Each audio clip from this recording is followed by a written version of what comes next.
नमस्कार, मैं हूं चेतन भगत। आज मैं लखनऊ यूनिवर्सिटी के छात्रों के बीच हूं और मुद्दा है भ्रष्टाचार और सुशासन।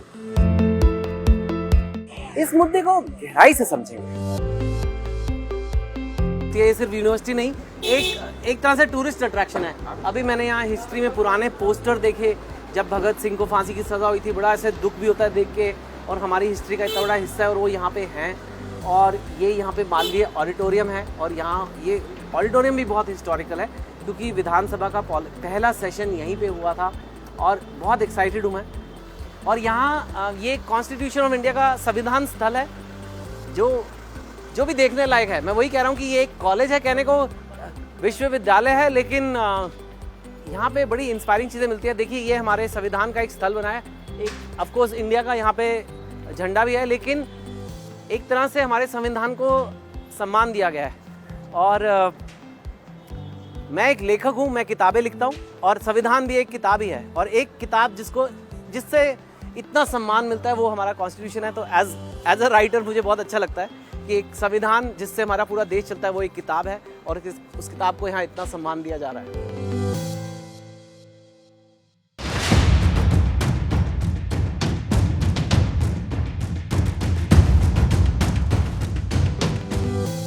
वोट भविष्य का कारवां। पहले हम दिल्ली गए, फिर हम चंडीगढ़ गए और अब हम लखनऊ यूनिवर्सिटी के कैंपस में हैं। मेरे पास बहुत ही खास मेहमान है, इसलिए ज़्यादा समय मैं नहीं लूँगा। हमारे पास जो हमारे खास मेहमान हैं उन्हें बुलाऊंगा। बीजेपी से संजय चौधरी जी, आइए सर। संजय सर, आपका बहुत बहुत स्वागत। और आपके बहुत ही खास मित्र, लेकिन चुनाव में इस वक्त आपसे भिड़ रहे समाजवाद पार्टी से अनुराग भदौरिया जी, आइए सर। बहुत बहुत थैंक यू, आप आए। और आज हमारे भी दो एक्सपर्ट्स भी हैं, विजय त्रिवेदी जी जो वरिष्ठ पत्रकार हैं, आइए सर, ऊपर आइए। और प्रोफेसर चंद्रचूड़ सिंह जी, राजनीतिक विश्लेषक, आइए सर। हालांकि स्टेज पे हम खड़े हैं, मजा तब आएगा जब खुल के आप जो यहाँ के छात्र हैं, जो यूथ है, वो बात करें। पिछले 5 सालों में दोस्तों भ्रष्टाचार का दायरा बढ़ा है या कम हुआ है? आप अब अपना ऑनेस्ट ओपिनियन दे सकते हैं। अच्छा, ये थोड़ा जोश बढ़ा है, कम हुआ वाले, और बहुत ज्यादा बड़ा भी हो गया। अच्छा ओके, हम एक दो शिरीन जो आज मेरा साथ दे रही है यहाँ पे, मेरी को एंकर है यहाँ पे, शिरीन, आप प्लीज जरा 2-3 लोग जो अपने हाथ ऊपर करें उनके पास जाइए और वो बताएं कि बड़ा है। अगर आपको लगता है बड़ा है तो क्यों बड़ा है, और अगर लगता है कम हुआ है तो क्यों हुआ है। अपना नाम जरूर बताइए और अपना शहर जहां से आप आते हैं वो जरूर बताइएगा।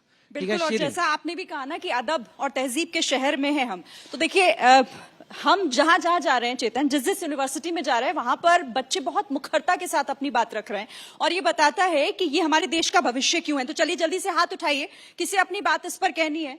चलिए यहां से मैं शुरुआत करती हूं। तो भ्रष्टाचार की क्योंकि हम बात कर रहे हैं, बताइए जरा कि आपके मुताबिक क्या भ्रष्टाचार पिछले 5 सालों में बढ़ा है और क्यों? नाम के साथ खड़े हो जाए। इसको छोड़ दीजिए। मेरा नाम अजय गुप्ता है सर। जैसे भ्रष्टाचार, मैं बेसिकली अंबेडकर नगर से हूँ, लेकिन मेरी एजुकेशन रिसेंटली इलाहाबाद यूनिवर्सिटी से हुआ है। ओके सर, जैसे बात हो रही करप्शन पे, भ्रष्टाचार, तो हम बात करते हैं, हम लोग है स्टूडेंट्स है, तो एजुकेशन सेक्टर में जैसे हम लोग कॉम्पिटिटिव एग्जाम देते हैं, तो रिसेंटली सर 2-3 सालों में या 5 सालों में जितने भी एग्जाम हुए सर, लगभग सारे पेपर लीक हुए हैं। सारे सर, चाहे नीट एग्जाम हो, चाहे पुलिस का एग्जाम हो, चाहे सर आरओ जो उत्तर प्रदेश लोक सेवा आयोग करवाती है।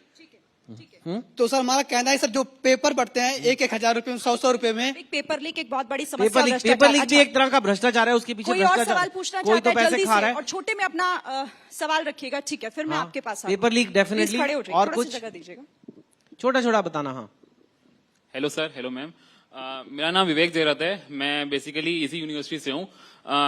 2021 में मैंने अपने लाइसेंस के लिए अप्लाई किया था, ड्राइविंग लाइसेंस। हाँ, ड्राइविंग लाइसेंस का, डीएल के लिए। तो उस समय मैं छोटा था, ऑब्वियसली मुझे इतना आइडिया नहीं था क्या प्रोसेस है।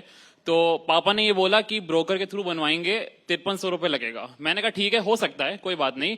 अभी रिसेंट में हमने जनवरी में मैंने अपने कजन का लाइसेंस बनवाया है और हमने पापा से कहा कि पूरा प्रोसीजर फॉलो करेंगे, देखते हैं क्या होता है। 2 बार एप्लीकेशन हमने अप्लाई करी है, दोनों बार हम एप्लीकेशन रिजेक्ट हुई है। हमने कहा हो सकता है शायद ना कर पा रही हो लड़की, उसके मतलब नहीं कर पा रही होगी, उसे आइडिया नहीं होगा। ब्रोकर से हमने बात करी, उन्होंने कहा 4,500 रुपए लगेंगे, हो जाएगा। लाइसेंस की फीस 1,500 रुपए, 4,500 रुपए जब हमने दिए तब कैसे हो गया? 1,500 फीस हमने 2 बार दी, तब क्यों नहीं हुआ? इसका क्या रीजन है? एक और सवाल रियल एग्जाम्पल ले है, लेते हैं। मतलब एक्चुअल उन पे बीती है। और कोई एक सवाल यहाँ से लेते हैं, फिर आपके पास आऊंगी हाँ, वापस। और इफ सम ये गर्ल बताइएगा, आल्सो छोटे में भ्रष्टाचार बढ़ा है पिछले 5 सालों में, और वजह आपको क्या लगती है? जी, भ्रष्टाचार डेफिनेटली बढ़ा है। मेरा नाम राज शुक्ला, और मैं कहूंगा कि जो देश का सबसे ईमानदार नेता था, जो ईमानदारी की कस्में खा के देश में आया था, आज वो ईडी से करप्शन के चार्जेस झेल रहा है। तो डेफिनेटली जो है भ्रष्टाचार बढ़ा हुआ है देश में। तो संजय जी, क्योंकि आप तो सत्ता में हैं, तो क्यों ना हम अनुराग जी से शुरुआत करें। अनुराग जी, ये कह रहे, कोई कह रहा है पेपर लीक, कोई फार्मर्स, कोई ड्राइविंग लाइसेंस ये कह रहा है, तो आप जरा ये आप इसे कैसे देख रहे हो? देखिए, जो बात बच्चों ने बोली है अभी, यही बात मुद्दा और परेशानियां समाज के अंदर में यही है कि एजुकेशन कितनी अच्छी हो, महंगाई कैसे कम हो, स्वास्थ्य व्यवस्थाएं कैसे अच्छी हो, कैसे यहाँ पे रोजगार मिले, और पेपर लीक का मुद्दा बहुत बड़ा मुद्दा है। अब इन्हीं मुद्दों को लेके हम जनता के बीच में रहते हैं, लेकिन मुझे अफसोस इस बात का है कि जब दूसरी पार्टी जो सत्ता में है, जिससे हम इस मुद्दों की बात करते हैं, तो उनको ये मुद्दे समझ में नहीं आते। उनके मुद्दे क्या हैं? मंगलसूत्र, मीट, मुर्गा, मछली, पाकिस्तान, भैंस, बताइए ये मुद्दे हैं। जो बच्चे अपना भविष्य तलाश रहे हैं, इन बच्चों के बारे में आप चर्चा नहीं करना चाहते, इनकी समस्याओं पे चर्चा नहीं करना चाहते, मुद्दों को कहां ले जाना चाहते हो? जाति धर्म पे ले खींच के आप मुद्दे ले जाते हो। तो मैं ये कहना चाहता हूं कि चूंकि हम लोग भी पढ़ के आए हैं, मैंने भी चूंकि पढ़ाई की है, मैं IIM का प्रोडक्ट हूं, उसके बाद IIM से पढ़ने के बाद मुझे पता है, मेरे साथी भी हैं, हम लोग चूंकि इस चीज का दर्द होता है कि जब आपको प्लेसमेंट नहीं मिलती है, जब आप यूनिवर्सिटीज में आते हैं, उसके बाद आपको लगता है पास करने के बाद मैं अपनी पेरेंट्स की सेवा कर पाऊंगा, उनका जो सपना है उनको पूरा कर पाऊंगा।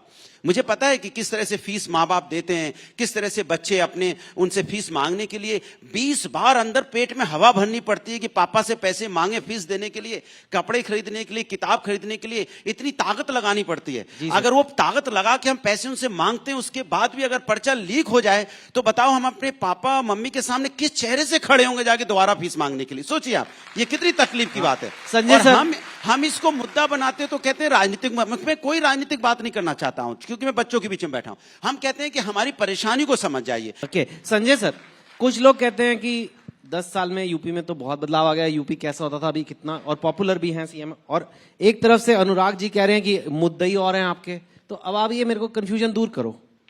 देखिए, सबसे पहले तो प्रणाम इस लखनऊ विश्वविद्यालय को, जिसका मैं छात्र रहा हूं। यहां से मैंने सोशल वर्क में मास्टर्स किया है, और लोक प्रशासन का मैं गोल्ड मेडलिस्ट रहा हूं। जैसे उत्तर प्रदेश बदला है, वैसे ये विश्वविद्यालय बदला है। आज ये विश्वविद्यालय नैक A++ की यूनिवर्सिटी है, और ऐसी यूनिवर्सिटी उत्तर प्रदेश में 5 हैं जो नैक A की ग्रेड की है। ये मालवीय विश्व हॉल बता रहा है कि कैसे परिवर्तन हुआ है। हम जब यहां बैठते थे तो यहां पंखे लगे होते थे, आज एयर कंडीशन में बैठे हुए हैं। देखिए, बदलाव और भ्रष्टाचार से मुक्ति के में आप उत्तर प्रदेश की जमीन पर जाइए। आदमी क्यों गांव से शहर की तरफ आता था? उसके पास आवास नहीं थे, आज आवास मिल रहे हैं।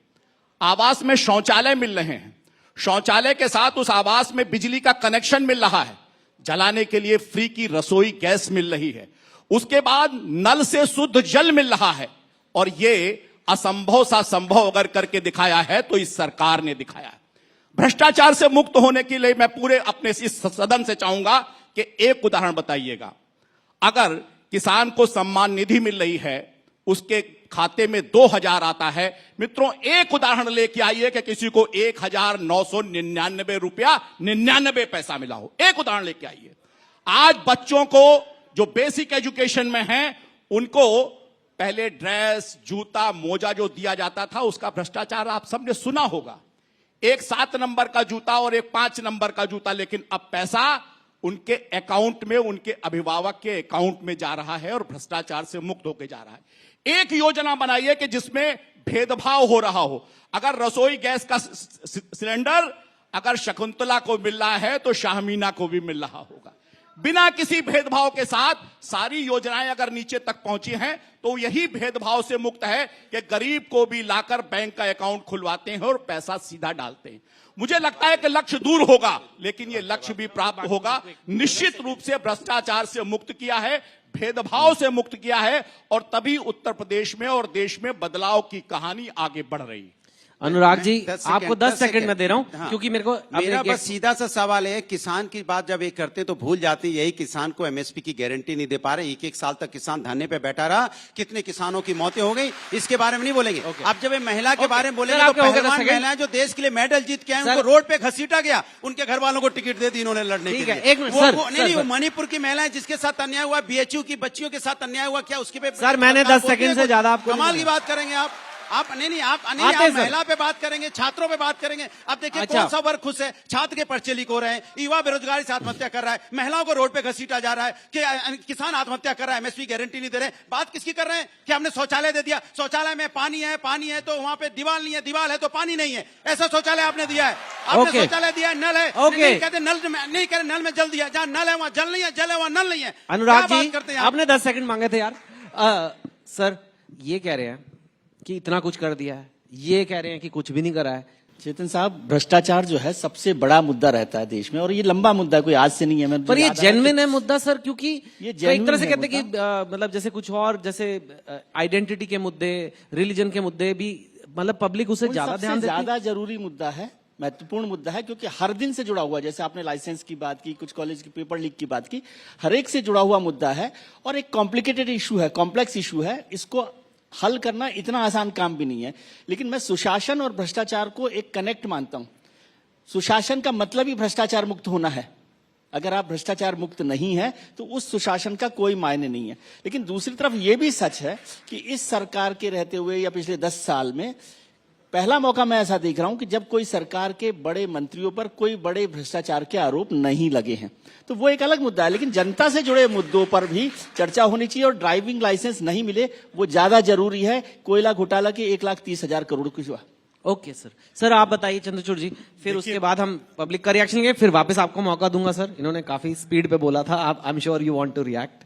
हाँ जी चेतन जी, देखिए ऐसा है कि भ्रष्टाचार एक व्यापक मुद्दा है, संवेदनशील मुद्दा है, और वो इसलिए मुद्दा होता है क्योंकि हमारे समाज में प्रवृत्ति ये होती है कि राज्य के सत्ता के द्वारा स्वयं के लिए, स्वयं के परिवार के लिए और उसके आधार पर फिर अपने समुदाय के लिए इस प्रकार से संपदाओं का दोहन या नियंत्रण कर लिया जाए ताकि आने वाले जो परिवार, आने वाली जो पीढ़ियां हैं उनको लाभ मिलता रहे। तो कहीं ना कहीं ये परिवारवाद, कहीं ना कहीं त्वरित जो गेन करना है उससे, और राज्य के नियंत्रण से ये करने की जो एक होड़ रहती है उससे ये रिलेटेड है, और कोई नई बात नहीं है। भ्रष्टाचार के मुद्दे पर सरकारें आई हैं, भ्रष्टाचार के मुद्दे पर सरकारें गई भी हैं। सर भ्रष्टाचार के मुद्दे पे पार्टियां भी बन गई हैं, आम आदमी पार्टी बन गई है और एक और चक्कर चालू हो गया वहां पे। अब एक मिनट में डेटा दे दूं सर, जो ये एक्चुअली सर्वे हुआ लोगों से, जो CSDS का सर्वे है, उन्होंने जब मैंने आपसे कहा था मैं आपको डेटा दूंगा, पिछले बीते 5 साल में भ्रष्टाचार का दायरा बढ़ा है या नहीं, तो गांव में 55% लोगों ने कहा कि बढ़ा है, कस्बा में 53%, शहर में 57%, जो गरीब आदमी है उसने 58% बोला, अमीर आदमी ने 57 बोला, मतलब more than half the people, और अक्रॉस ही है ये कि उनको लगा कि बड़ा है। अब एक और डेटा मैं दे दूं, फिर मैं आप लोगों के पास जाता हूं कि भ्रष्टाचार के लिए जिम्मेदार किसे ठहराती है जनता। तो 56% लोगों ने कहा कि केंद्र और राज्य सरकार दोनों, 25% ने कहा कि केंद्र सरकार। तो अब हम लोगों से पूछे, लोग भी कुछ यहाँ काफी कहना चाह रहे थे, कोई पानी के बारे में कह रहा था, सर आप जो ग्रीन शर्ट में है अब आप शांत हो गए हो, फोन आ गया किसी का, लगता है खास नहीं। वोट भविष्य का, दर्शकों देखते रहिए। अगर कुछ कहना है तो अब मैं आपको मौका दे सकता हूं। शिरीन जी जरा इनसे मौका लीजिए, आप कुछ कहना चाह रहे थे, पीछे कुछ पानी का कह रहा था यूनिवर्सिटी में, और कौन जिम्मेदार है? ठीक है, भ्रष्टाचार तो है, तो कौन जिम्मेदार है? नाम बताइएगा। भ्रष्टाचारी आपके पार्टी में जाते हैं तो वहाँ क्लीन कैसे हो जाते हैं? ये बहुत बारी सुना है और देखा है। सिर्फ एक ही क्वेश्चन है। छोटे बच्चे Okay, दिखने में छोटा जरूर है, but, लेकिन सवाल strong बहुत comment. दिलचस्प है। Okay. किनका सवाल था? एक सवाल और ले लेती हूँ, फिर चेतन आपको मैं वापस दूंगी। हेलो सर, मैं राम विजय गुप्ता, जिला महाराजगंज से। सर मैं ये पूछना चाहता हूँ गुड गवर्नेंस पे कि सर पिछली बार गवर्नमेंट ने अपने संकल्प पत्र विकसित भारत संकल्प भारत और सशक्त भारत में जो 2019 का मैनिफेस्टो था उसमें इंक्लूसिव डेवलपमेंट की बात किया था उन्होंने। सेक्शन 16 में लिखा इनेबलिंग दिव्यांगजन, तो उसमें ये था कि मतलब ऑल इंस्टीट्यूशन जितने हैं पब्लिक सेक्टर में मैं उसको फुल्ली एक्सेसिबल कर दूंगा। अभी हमारा यूनिवर्सिटी ऑफ लखनऊ है, ये अभी आए हैं तो आपको शायद रैंप नहीं मिला होगा, या ये बिल्डिंग में हमारे फैन से एसी हो गए लेकिन वो रैंप सीढ़ी से सीढ़ी तक ही रह गए। तो इसमें गुड गवर्नेंस में अभी तक आपने ऐसा क्या किया कि करप्शन हो गया कि गुड गवर्नेंस आपने इसको इंप्रूवमेंट नहीं किया है? सर आप बताइए, अभी ये सब लोग ये कह रहे हैं, आपने सुना है, तो आप बताइए। देखिए, मैं बात शुरू करूंगा, उत्तर प्रदेश में जल की बात शुरू हुई। आप याद कीजिए कि इस सरकार के पहले बुंदेलखंड में रेल के बैगन में भरकर पानी आता था, तब बुंदेलखंड की प्यास बुझती थी। एक उदाहरण बताइए इस सरकार के दौरान कि जब बुंदेलखंड में रेल से भरकर पानी दिया गया हो। यह जमीन पर बदलाव हो रहा है और इस बदलाव को स्वीकार करना चाहिए। देखिए, सरकारें बदलती हैं तो क्या होता है, अगर कर्नाटक में सरकार बदलती है तो आज बेंगलोर जैसी जगह पर भी पानी का संकट है, और उसके पहले की सरकारों ने आम आदमी की इस आम जरूरत को निश्चित रूप से हल करके दिखाया था। जैसे और उदाहरण मैं बताता हूं, अगर यह भ्रष्टाचार की बात है तो भ्रष्टाचार के उन्मूलन के लिए जितने कार्यक्रम चल रहे हैं, मैंने कहा ना कि मित्रों जाइए गांव में, एक किसान को ढूंढिए, उस एक किसान से पूछिए, कोई एक ढूंढ कर लाइए कि 1999 रुपया 99 पैसा मिला, एक पैसा कम क्यों नहीं मिला? एक उदाहरण ढूंढने से नहीं मिलेगा। क्यों? क्योंकि हमने मूलभूत आधार पर आम आदमी को बैंकों तक पहुंचाकर इस व्यवस्था को बदलने का बहुत बेहतरीन काम किया है। अनुराग जी देखिए, कमाल की बात है, बच्चे यहां बैठे हैं, दिल पे हाथ रख के बोलो, आपके पिताजी अगर किसान हैं, मेरे फादर भी किसान हैं, क्या हम चाहते हैं कि हमें 2000 रुपए मिले, हमें मेरे बच्चों को पैरों पे खड़ा ना किया जाए? चाहते हैं आप चाहते हैं 5 किलो चावल 5 किलो आटा के हम लाइन में लगे सुबह उठ के? ये हम चाहते हैं? ये ऐसा भारत हमको विकसित भारत बनाना है? अरे आपको विकसित भारत बनाना है तो पैरों पे खड़ा कीजिए, रोजगार दीजिए। हम सम्मान से जीना चाहते हैं, हम खैरात में नहीं जीना चाहते। आप 5 किलो चावल 5 किलो आटा में बार बार कितने फख्र से बता रहे हैं 1999 से कम मिलता हो, क्या मुझे आप 2000 रुपए में खरीदना चाहते हैं? आप पैर पे खड़ा कीजिए मुझे। हम अपनी कहानी बताने नहीं आए हैं, हम पार्टी का काम गिनाने यहाँ नहीं आए हैं, हम आए यहाँ पे बच्चों की तकलीफ समझने के लिए। जनता कह रही है 55% भ्रष्टाचार है, जनता कह रही है सरकारी आंकड़े में भ्रष्टाचार ही नहीं है। इसके मतलब आप इंक्वायरी नहीं कर रहे अपने नेताओं की? कीजिए, आपको भ्रष्टाचार पता चल जाएगा। जब उसका भ्रष्टाचार, उससे लाइसेंस बनाने में पैसा देना पड़ रहा है, तो यही तो भ्रष्टाचार है। और भ्रष्टाचार क्या होता है? अलग से कोई भ्रष्टाचार आएगा क्या? आप महिला पे बात की आपने, मैं पूछना चाहता हूं, सुबह से लेकर शाम तक यही पार्टी गायत्री प्रजापति के बारे में क्या क्या नहीं कहती थी, क्या नहीं कहती थी? आज गायत्री प्रजापति की पत्नी को लेके लोग घूम रहे हैं, वोट मांग रहे हैं। ऐसे लोग हैं ये ऐसे लोग हैं, ये ऐसे लोग हैं। नहीं, एक मिनट बात पूरी नहीं, बात इन्होंने छेड़ी तो बात सुन के जानी पड़ेगी। आप महिलाओं पे अत्याचार की बात कर रहे हैं। आप बताइए, यहां हमारी बहनें बैठी हैं, देश का मेडल जीतने वाली महिला, देश का मेडल जीतने वाली महिलाओं को आप रोड पे घसीटेंगे और उसके बाद उनको टिकट भी दे देंगे, फिर कहेंगे हम महिला सम्मान करते हैं। आपके पास वापस आते हैं। भ्रष्टाचार ऑफ कोर्स एक गुड गवर्नेंस का हिस्सा है, सुशासन का हिस्सा है, लेकिन सुशासन में और भी चीजें हैं। लॉ एंड ऑर्डर है जैसे, ठीक है, यूपी में कई बार एक इमेज होती थी, कुछ लोग कहते हैं वो इंप्रूव हुआ है, कुछ लोग कहते हैं नहीं हुआ है। ये सब राय है, ये सब हम डिस्कस करेंगे। एक नेता बनना इज नॉट अ प्राइज, नेता बनना इज वर्क, करेक्ट सर?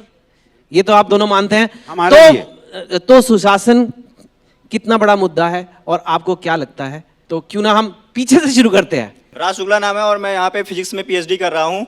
पहले तो मैं ये बताऊंगा कि यहाँ पे जो अभी ये ड्राइविंग लाइसेंस की बनवाने की बात चल रही थी, तो मैं ये कहूंगा कि मेरे पापा ने भी पैसा देके ड्राइविंग लाइसेंस बनवाया था और मेरे बाबा ने भी पैसा देके ड्राइविंग लाइसेंस बनवाया था और मैंने भी पैसा देके ड्राइविंग लाइसेंस बनवाया है। ये है, और ये जो भ्रष्टाचार का बीज है ये आज का नहीं है, ये सदियों पहले बोया हुआ बीज है, 60 साल पहले बोया हुआ बीज है, जब यहाँ पे कोल घोटाले हुए, स्पेक्ट्रम घोटाले हुए और कई सरकारों को अपना पद छोड़ना पड़ा। ठीक है, और यहाँ पे गोमती की जो दुर्दशा है वो देखी जा सकती है। एक नाले से भी बदतर हो गई हमारी गोमती। जिस देश में नदियों को सारी सभ्यताओं का जनक कहा जाता है, माता कहा जाता है, उस देश में नदियों की बुरी हालत है और उसके लिए कोई एक नहीं, सब लोग कलेक्टिवली जिम्मेदार हैं। औरों को भी रिएक्शन दे लेंगे तो प्लीज नेक्स्ट। हाँ, मैं इधर से ले लेती हूँ पहले। आप क्या कहना चाहते हैं, बताइए। गुड गवर्नेंस को लेकर आपकी क्या राय? जब हम गुड गवर्नेंस की बात करते हैं तो उसमें कई सारे एलिमेंट आते हैं, जैसे रिस्पॉन्सिबिलिटी होती है, अकाउंटेबिलिटी होती है, ट्रांसपेरेंसी होती है। तो जब हम इंडेक्स देखते हैं तो सारे के सारे गिर गए हैं भारत के, ठीक है। भरोसे की कमी खल रही है। हाँ, आप बताइए। ठीक है। एबीपी नॉर्थ न्यूज़ को मेरा नमस्ते। जो है मैं गवर्नमेंट IAS कोचिंग गोरखपुर का स्टूडेंट रहा हूँ। चूँकि माननीय मुख्यमंत्री जी का वो शहर है, उस शहर में मैं गवर्नमेंट IAS जो कोचिंग है, सोलर प्लेट लगा हुआ है, 50 लाख या 1 करोड़ का वो बजट होगा, लेकिन एक भी लाइट वहाँ जलती नहीं है। सोलर प्लेट लगा हुआ है, बताइए इससे बड़ा भ्रष्टाचार कौन सा हो सकता है।